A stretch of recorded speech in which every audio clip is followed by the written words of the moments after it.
It's the people you thought you knew, like you've never seen them before. The Gift. Phil Spector's early singles are unparalleled masterpieces in terms of the history of rock and roll. The Demons. It was darkness, dogs, bodyguards. The Mystery. Phil, to me, is no murderer. He just doesn't, to me, have it in him. Phil Spector. Next on Biography.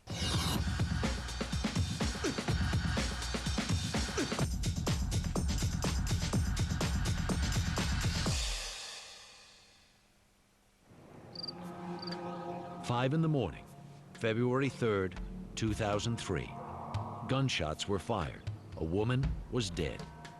And another Hollywood scandal flooded the tabloids everywhere. Legendary record producer Phil Spector was arrested after police found a woman free on $1 million bond.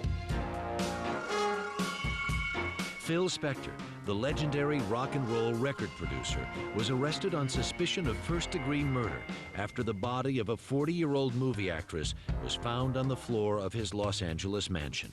No matter how I felt about Phil or years gone by, this is horrible. How could this possibly be true that Phil could do something like this?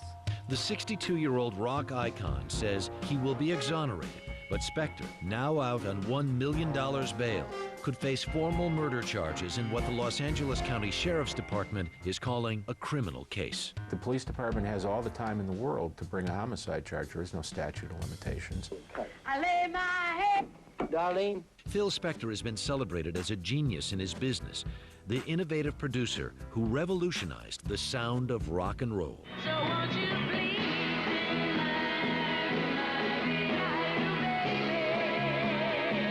There is a Phil Spector sound. Everyone knows what it is.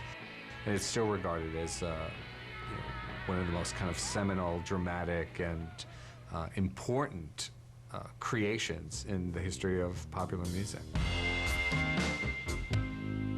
But Phil is also notorious for living a reclusive life, plagued with alcohol, outrageous behavior, and a fascination with guns. One time, he pulled out the gun and he held it up to one of the musicians' head. Not angry at him, he was just drinking, and he was showing off. And the cursing, I never heard words like he would say.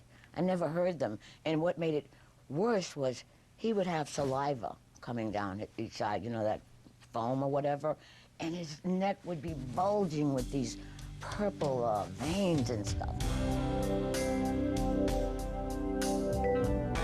Perhaps Phil didn't have a chance at a more normal life. On April 20th, 1949, when Phil was just 8, his father went to work and never came home. He sat in his car in Brooklyn. He ran a hose from the exhaust pipe of his car through his front window and slowly died on the street in Brooklyn in broad daylight. Phil had loved his father deeply. Ben Spector was a Russian immigrant who came to New York through Ellis Island in the early 1900s. He held a union job as an iron worker, and he married his wife, Bertha, also named Spector, in 1934.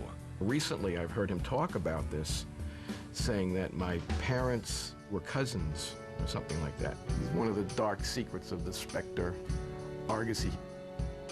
The Spectors raised their 2 children in an area of the Bronx dominated by working and middle-class Jewish families. Phil was born Harvey Philip Spector on December 26, 1940, later dropping his first name.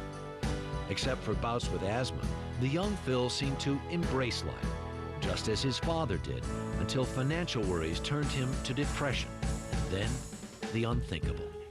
That was an act that would have, serious emotional repercussions for him.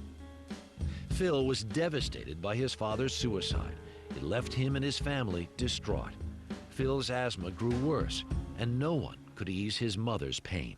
They had to get away. They moved out to Los Angeles. They had relatives out there. And it really was good for Phil. In LA, this pint-sized, panic-stricken kid seemed withdrawn, except when he played a guitar given to him on his bar mitzvah. It was said that he had the ears of a dog. Even as a teenager, he could recognize, without seeing the music on a sheet, he could know how to play it just by